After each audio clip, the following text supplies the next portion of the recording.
ಚೆನ್ನೈನಲ್ಲಿ ನಡೆದ Asian surfing ಚಾಂಪಿಯನ್ಶಿಪ್ನಲ್ಲಿ ಕರ್ನಾಟಕದ ರಮೇಶ ಬೂದಿಹಾಳ ಅವರು ನೊರೆಜಾರಾಟದಲ್ಲಿ ಕಂಚಿನ ಪದಕ ಗೆಲ್ಲುವುದರೊಂದಿಗೆ ದೇಶೀಯ ದಾಖಲೆಯನ್ನು ಬರೆದರು. ಇದು ಒಬ್ಬ ಕೂಲಿಕಾರ ವ್ಯಕ್ತಿಯ ಸಾಧನೆಯೂ ಆಗಿದೆ. ಏಷ್ಯನ್ ನೊರೆಜಾರಾಟ ಚಾಂಪಿಯನ್ಶಿಪ್ನಲ್ಲಿ ಇಲ್ಲಿಯವರೆಗೆ ಭಾರತದ ಯಾರೂ ಕೂಡ ಪದಕ ಗೆದ್ದಿಲ್ಲ. ರಮೇಶ ಬೂದಿಹಾಳರದು ಆ ನಿಟ್ಟಿನಲ್ಲಿ ರಾಷ್ಟ್ರೀಯ ದಾಖಲೆಯೂ ಆಗಿದೆ. ಬೂದಿಹಾಳ ಪಕ್ಕದ ಕುಗ್ರಾಮ ಮುರುಡಿ ತಾಂಡಾದ ಬಹುತೇಕರಂತೆ ರಮೇಶ ಕೂಡ ವಲಸೆ ಕಾರ್ಮಿಕನಾಗಿ ತಿರುವನಂತಪುರ ಸೇರಿದ್ದ. ಒಳ್ಳೆಯ ಕೂಲಿ ಸಿಕ್ಕಿದ್ದರಿಂದ ಮತ್ತು ಪಕ್ಕದಲ್ಲೇ ಸಮುದ್ರ ಇದ್ದುದರಿಂದ ಬೇರೇನಾದರೂ ಸಾಧನೆ ಮಾಡಬೇಕು ಎಂದು ಅನಿಸಿತು.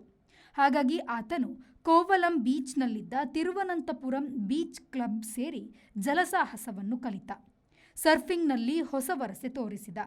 ಅದರ ಫಲ ಈಗ ಏಷ್ಯನ್ ಸರ್ಫಿಂಗ್ ಚಾಂಪಿಯನ್ಶಿಪ್ನಲ್ಲಿ ಭಾರತಕ್ಕೆ ಮೊದಲ ಪದಕ ಲಭಿಸಿದೆ. ಹಾಗಾಗಿ ಅದು ಅಮೂಲ್ಯ ಪದಕವೆನಿಸಿದೆ.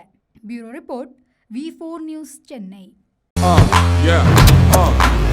Pull up the flicks and I take it on gear. Pull up the hands and I feel no fear.